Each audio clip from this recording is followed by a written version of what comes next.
In the early hours of Christmas morning in 1945, a horrific tragedy struck the small town of Fayetteville, West Virginia. A fire engulfed the home of John and Jennie Sodder, consuming the two-story structure and leaving behind an unimaginable mystery. 5 of their children vanished without a trace, never to be seen again. What happened to the Sodder children? Let's find out in today's episode. It was Christmas Eve night when the Sodder family was preparing for the holiday. John and Jennie had 5 children: Maurice, age 4, Martha, age 6, Louis, age 8, Jennie, age 11, and their adopted sister Betty, unfortunately. The intense heat and thick smoke forced him to retreat. By the time the fire department arrived at the scene, the two-story structure had been completely engulfed in flames, and the fate of the 2 missing children remained unknown.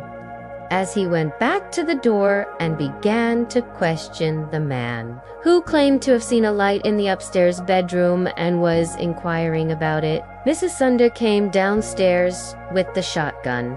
Despite the desperate search efforts, no trace of the children's bodies was ever found in the wreckage. Mr. Sodder even hired a private investigator to look into the case, but unfortunately, the investigation turned up nothing. This theory was supported by several suspicious details surrounding the incident. The family's phone lines had been cut, and a 15-foot ladder that would have been needed to access the second story of the house and escape was missing. Additionally, strange sightings of the children were reported in the weeks following the fire, but these proved to be false leads. But when he returned, he noticed that the Christmas tree in the corner of the living room was on fire. The case has been shrouded in speculation and conspiracy theories, but the truth is the authorities were unable to determine what really happened. While his wife and 4 of their children managed to escape,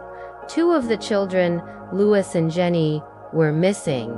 They had both suffered from respiratory problems since birth and were unable to flee the burning house as quickly as the others. What do you think happened to the Sodder children? Let me know in the comment section below. I will see you there. He tried to put it out, but the flames quickly spread throughout the house. Realizing that they were in grave danger, the family rushed outside.